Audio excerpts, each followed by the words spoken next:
नमस्कार बच्चों। आज हम पढ़ने और समझने वाले हैं क्लास 10th हिंदी की हमारी असेसमेंट वर्कशीट नंबर 8 यानी आंकलन कार्यपत्रक संख्या 8 को। यह आपकी 18 अक्टूबर 2021 की वर्कशीट रहेगी और असेसमेंट वर्कशीट नंबर 9 को अब से थोड़ी देर के बाद आपके साथ शेयर कर दिया जाएगा।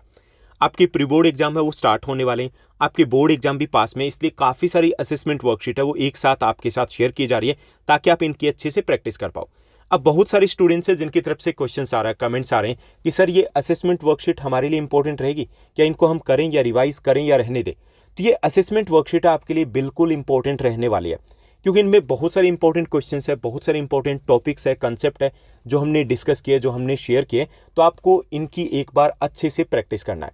अब ये असेसमेंट वर्कशीट आपको एक साथ मिल पाए यानी आसान से आप इनको कर पाओ, इसके लिए मैंने एक अलग से प्लेलिस्ट बना दी है। आप प्लेलिस्ट में जाइए, वहाँ पे मिलेगी आपको असेसमेंट वर्कशीट 2021। उसमें आपको सभी सब्जेक्ट की असेसमेंट वर्कशीट सीरियल वाइज मिल जाएगी और आप इजीली उनकी प्रैक्टिस कर सकते हो। Let's begin. चलिए शुरुआत करते हैं हम आज की इस असेसमेंट वर्कशीट नंबर 8 की। आज की जो हमारी असेसमेंट वर्कशीट नंबर 8 है, इसमें हम रस की बात करेंगे। ओके, रस क्या होता है वो हमें समझना जरूरी है। रस कितने प्रकार का होता है, उसके कौन से अंग होते हैं, और वो अगर हमने समझ दिया तो उस पर आधारित प्रश्नों को हम आसानी से समझ पाएंगे, आसानी से सॉल्व कर पाएंगे।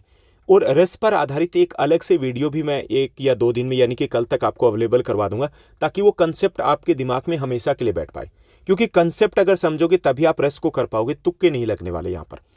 तो रस क्या होते हैं, सबसे पहले तो हमें यह पता होना चाहिए कि साहित्य में एक ऐसा अंग होता है जिसको हम केवल महसूस करते हैं, जिसकी हम अनुभूति करते हैं, जिसको हम देख नहीं पाते। ओके, जैसे मान लीजिए कोई कविता आपने पढ़ी, कोई कहानी आपने पढ़ी, कोई नाटक पढ़ा, कोई उपन्यास पढ़ा, और उसको पढ़ने के बाद आपके मन में आया कि भाई वाह मजा आ गया। ये जो वाह मजा आ गया ना, यही रस होता है। ओके, आपने सुना होगा, पढ़ा होगा कई बार कोई कविता को, तो वो जो मजा आ गया, आनंद मिलता है, अच्छा लगता है, वो जो आनंद मिलता है, अच्छा लगता है, उसी आनंद की अनुभूति को हम रस कहते हैं। ये पढ़ने से भी आ सकता है, ये सुनने से भी आ सकता है, तो उसको हम रस कहेंगे। अब बात आती है कि रस कितने प्रकार के होते हैं। तो रस है वो मुख्य तौर पर 9 प्रकार के होते हैं, लेकिन अगर हम वात्सल्य और भक्ति को भी अलग रस मान लें, जैसा कि कुछ विद्वान मानते हैं, तो ये 9 जमा 2 यानी कि 11 हो जाएंगे। क्लियर। अब रस के 4 अंग होते हैं, यानी कि कोई भी रस है उसके 4 अंग होते हैं जिनसे एक रस बनता है। पहला अंग होता है स्थायी भाव।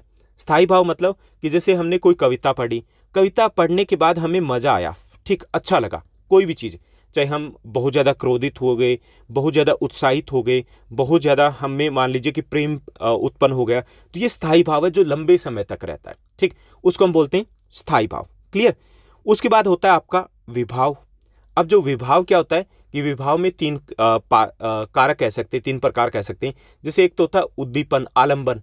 आलंबन क्या होता है, आलंबन जिसके देख करके हमारे मन में वो भाव पैदा हुआ। जैसे एक प्यारा सा बच्चा हमने देखा, तो प्यारे से बच्चे को देख करके हमारे मन में प्रेम पैदा हुआ ना, तो वो क्या हो गया, वो आपका आलंबन हो गया। उसके बाद आता है आपका उद्दीपक। उद्दीपक मतलब जिस चीज ने उस भाव को बढ़ावा दिया, यानी कि उसको भड़काया। जैसे जो बच्चा था उसको देख करके भाव पैदा हुआ, वो तो आलंबन हो गया। ओके, और उसकी क्यूटनेस को देख करके, उसकी स्माइल को देख करके वो जो भाव था वो और ज्यादा मजबूत हो गया, वो आपका उद्दीपन हो गया। और तीसरा भाग होता है आश्रय। आश्रय मतलब जिसके मन में ये भाव पैदा होता है उसको हम आश्रय कहेंगे।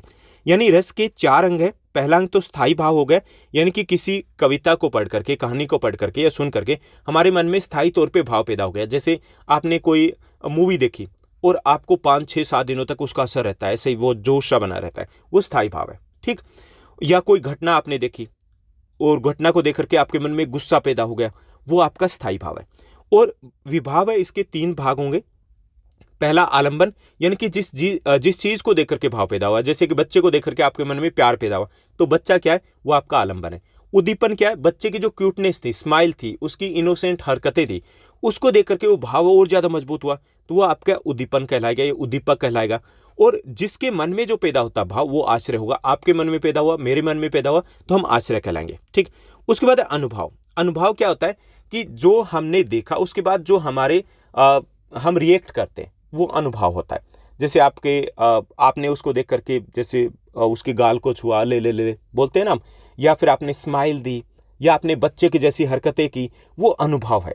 अनुभव भी 2 प्रकार के हो सकते हैं। शारीरिक हो सकता है, आपकी भाव भंगिमा जो दिखाई देगी, या फिर आंतरिक भी हो सकता है। जैसे मन में ही लड्डू फूटने लगते हैं। ओके, कई बार मन में ही गुस्सा आया, या मन में घृणा पैदा हो गई, नफरत पैदा हो गई, जो दिखाई नहीं दे रहा, कंपी छूट गई, ओके, दिल की धड़कनें वो तेज हो गई, धक धक बढ़ गई, तो वो आपके आंतरिक रहेंगे। यानी कि ये शारीरिक भाव भंगिमा भी हो सकती है और ये आंतरिक भी हो सकता है, जो दिखाई ना दे रहा हो। तो ये सभी कहलाएंगे आपके अनुभव की, उसको देख करके आपके मन में क्या भाव पैदा हुए या कि किस तरीके से आपने रिएक्ट किया। उसके बाद संचारी भाव। संचारी भाव होते हैं ये आपके एक तरीके, जैसे नाम से ही पता चला, संचारी भाव, ये कुछ क्षण के लिए आते हैं, भाव पैदा करेंगे और उसके बाद चले जाते हैं। तो रस के 4 अंग होते हैं, स्थायी भाव, विभाव, अनुभाव और संचारी भाव। ठीक, तो ये हमने इतना समझ दिया। अब हम जो स्थायी भाव है, ये रस की बात करेंगे, उस पर आधारित कुछ प्रश्न दिए गए हैं इस वर्कशीट में, जिनको हमें समझना है। तो चलिए एक एक करके इन प्रश्नों को हल करते हैं।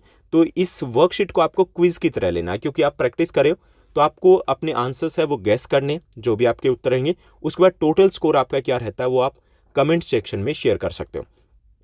पहला हमारा प्रश्न दिया गया, साहित्य में रस किसे कहा गया? ये हमें बताना है। 4 विकल्प दिए गए। पहला विकल्प है आनंद की अनुभूति को, दूसरा विकल्प है काव्य या साहित्य के पढ़ने को हम रस कहेंगे, तीसरा काव्य या साहित्य को सुनने को हम रस कहेंगे, और चौथा है उपरोक्त सभी। तो इसमें सही जो आपका विकल्प रहेगा वो रहेगा ए, आनंद की अनुभूति को। यानी कि इसमें सिर्फ काव्य साहित्य को पढ़ने को हम स्थायी भाव नहीं कह सकते, अगर वो आनंद की अनुभूति होगी ना, उसको हम स्थायी भाव कहेंगे। ठीक, तो स्थायी भाव कौन सा होगा? जो भी हम कविता पढ़ते हैं, साहित्य पढ़ते हैं या उपन्यास पढ़ते हैं, जो हम कहते हैं ना मजा आ गया, वो मजा आ गया ना, वही आपका रस कहलाता है। ठीक, तो ये आपका ए यहाँ पर सही करेक्ट आंसर हो जाएगा। उसके बाद दूसरा आपका प्रश्न है, रस के अंग, 4 अंग कौन से होते हैं ये हमें बताना है। तो पहला विकल्प है स्थायी भाव, विभाव, अनुभूति, संचारी भाव। अनुभूति तो रस का अंग नहीं होता, तो पहला आपका विकल्प है वो सही नहीं है।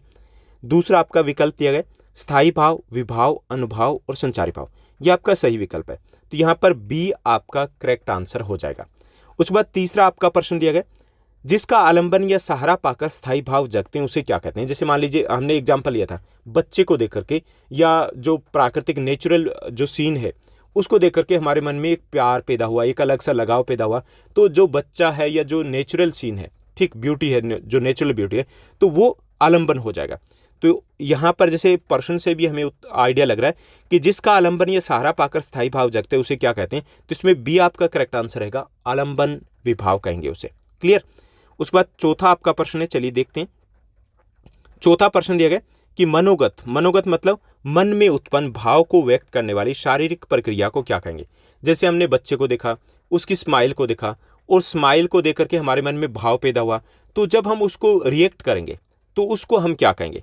तो इसमें दिया गया पहला स्थायी भाव कहेंगे उसे, दूसरा उसे विभाव कहेंगे, तीसरा उसे अनुभाव कहेंगे, चौथा उसे संचारी भाव कहेंगे।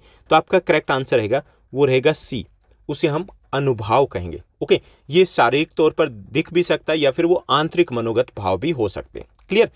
उसके बाद पांचवा आपका प्रश्न है कि जिन वस्तुओं या परिस्थितियों को देख करके, मान लीजिए कोई वस्तु आपने देखी, कोई व्यक्ति आपने देखा, कोई घटना आपने देखी, उनको देख करके स्थायी भाव आपका पुष्ट होता है, यानी कि और ज़्यादा मजबूत हुआ, और स्थायी भाव है वो आपके मन में पैदा हुआ, तो उसको क्या कहेंगे? तो इसमें 4 विकल्प दिए गए। पहला उसे संचारी भाव कहेंगे, दूसरा उसे आलंबन विभाव कहेंगे, तीसरा उसे अनुभाव कहेंगे, चौथा उसे उद्दीपन विभाव कहेंगे। तो इसमें एक सही जो आपका आंसर रहेगा वो ए रहेगा कि पुष्ट कौन करता है? स्थायी भाव का जो पुष्ट करता है वो संचारी भाव करता है, जो पैदा करता है चला जाता है, फिर उसके बाद हमारे ऊपर होता है कि हम उसको कैसे लेते हैं, वो स्थायी भाव बन पाएगा या नहीं बन पाएगा। ठीक, तो इसमें ए आपका करेक्ट आंसर हो जाएगा। उसके बाद पांचवें के बाद छठा प्रश्न दिया गया, स्थायी भावों के उद्बोधक कारण को क्या कहेंगे? यानी कि स्थायी भाव है उसको पैदा करने वाले कारक कौन से होते हैं, उनको क्या कहेंगे? तो पहला इसमें विकल्प दिया गया स्थायी भाव ही कहेंगे, दूसरा उसे हम विभाव कहेंगे, तीसरा उसे अनुभाव कहेंगे, चौथा उसे संचारी भाव कहेंगे। तो इसमें करेक्ट आंसर आपका बी रहेगा, विभाव कहेंगे। यानी विभाव के कारण ही जो स्थायी भाव हो, जैसे एक तो जिसको देख करके पैदा हुआ वो भी विभाव में आएगा, और जिसने उस कारण को भड़काया और ज़्यादा बढ़ावा दिया वो भी विभाव में आएगा, और जिसके मन में पैदा हुआ वो भी विभाव का ही भाग है। तो विभाव आपका बी करेक्ट आंसर हो जाएगा। उसके बाद सातवां आपका प्रश्न है, वे भाव जो मन में स्थायी रूप से स्थापित रहते हैं। यानी कि हमने एक मूवी को देखा, हमने एक कहानी को सुना, कई दिनों तक हमारे मन में वो भाव पैदा रहा, ओके, या किसी को देख करके जो मन में प्रेम पैदा हो गया, ओके, लगाव पैदा हो गया, तो वो जो प्रेम लगाव पैदा हो वो स्थायी तौर पर रहा। तो जो मन में स्थायी भाव पैदा होते हैं उसको हम क्या कहेंगे? पहला है उसे हम अनुभाव कहेंगे, उसे हम स्थायी भाव कहेंगे, उसे हम विभाव कहेंगे, उसे हम संचारी भाव कहेंगे। तो आपका करेक्ट आंसर बी रहेगा, उसे हम स्थायी भाव कहेंगे। क्लियर? उसके बाद नेक्स्ट जो हमारा प्रश्न दिया गया 8वां प्रश्न है। 8वां प्रश्न दिया गया अनुभावों की संख्या कितनी है। जो अनुभाव होते हैं, अनुभाव जैसे कि हमने किसी चीज़ को देख करके जो रिएक्ट किया, जो शारीरिक भाव भंगिमा है हमारी, या फिर जो हमारे मन में कुछ पैदा हुआ, ओके, मन में लड्डू फूटे, तो वो कितने प्रकार के होते हैं। तो इसमें विकल्प दिए गए, पहला 6 अनुभव होते हैं, दूसरा 8 अनुभव होते हैं, तीसरा 10 अनुभव होते हैं, चौथा विकल्प है ये 11 अनुभव होते हैं। तो इसमें करेक्ट आंसर आपका बी रहेगा, अनुभवों की संख्या 8 होती है। ठीक, रसों की संख्या कितनी होती है, 9 + 2 11 होती है। अगर हम भक्ति रस और वात्सल्य रस को मान ले तो 11 रस होते हैं, जबकि अनुभव आपके 8 होते हैं। ठीक, उसके बाद 9वां प्रश्न है आपका, श्रृंगार रस का स्थायी भाव क्या होता है, ये हमें बताना है। ओके, रस कितने, 9 + 2 11 बताए ना, तो उसमें श्रृंगार रस का स्थायी भाव क्या होता है। तो इसमें विकल्प दिए गए, उत्साह, दूसरा आपका रति, तीसरा निर्वेद और चौथा आपका ममता। ओके, तो इसमें यहाँ पर सही जो आपका विकल्प रहेगा वो बी रहेगा, रति है वो श्रृंगार रस का स्थायी भाव है। क्लियर।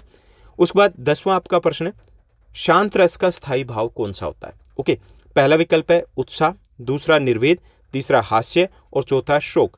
तो इसमें करेक्ट जो आपका आंसर रहेगा वो बी रहेगा, निर्वेद है वो शांत रस का स्थायी भाव होता है। ठीक, तो ये थी आपकी असेसमेंट वर्कशीट। एक बार फिर से हम सभी प्रश्नों के आंसर को चेक करेंगे।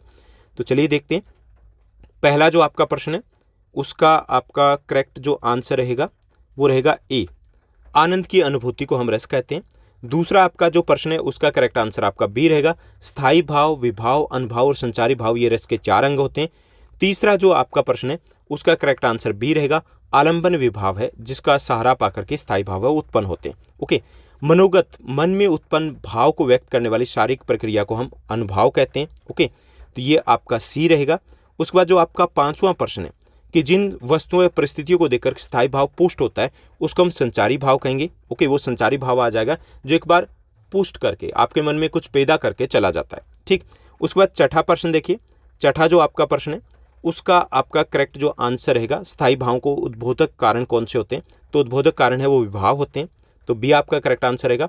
7वां है कि स्थायी भाव जो है वही स्थायी रूप से मन में रहते हैं, तो बी आपका करेक्ट आंसर रहेगा। 8th है उसका भी बी आपका करेक्ट आंसर रहेगा, अनुभव 8 होते हैं। 9th है उसका भी बी आपका करेक्ट आंसर रहेगा, रति है वो श्रृंगार का स्थायी भाव है। और जो 10th क्वेश्चन है उसका भी सही आंसर आपका बी रहेगा, शांत रस का स्थायी भाव निर्वेद होता है। ओके, तो ये थी आज की आपकी assessment worksheet number 8। I hope सब कुछ आपको अच्छे से समझ में आया होगा। अगर आपको ये वीडियो, ये वर्कशीट अच्छी लगी तो इस वर्कशीट को लाइक और शेयर जरूर कीजिएगा। आपके क्लास 10 सोशल साइंस SST का सिलेबस है वो डिटेल में चैप्टर्स हैं, MCQs है, सब कुछ हो चुका है। इंग्लिश के भी मोस्टली चैप्टर्स 80% आपका सिलेबस कवर हो चुका है। हिंदी के भी हमने लगभग 40% के आसपास सिलेबस को कवर कर लिया। विद इन 2-3 डेज में आपका कंप्लीट हिंदी का सिलेबस है वो कवर करवा देंगे। उन सभी चैप्टर्स के सभी जो आपकी कविताएं हैं, सभी जो पद्य खंड है, उनके आपके MCQs क्वेश्चंस आ जाएंगे। ओके, तो आपने अगर उन वीडियोस को नहीं देखा तो आपको ये MCQs कहाँ मिल सकते हैं, आपको प्लेलिस्ट में जाना है, वहाँ पे क्लास 10 इंग्लिश हिंदी MCQs एक अलग से प्लेलिस्ट बनाई हुई है, वहाँ पर आपको ये सभी वीडियोस मिल जाएंगे। आज के लिए बस इतना ही। Thank you, bye bye, have a nice day. मिलते हैं नेक्स्ट वीडियो में।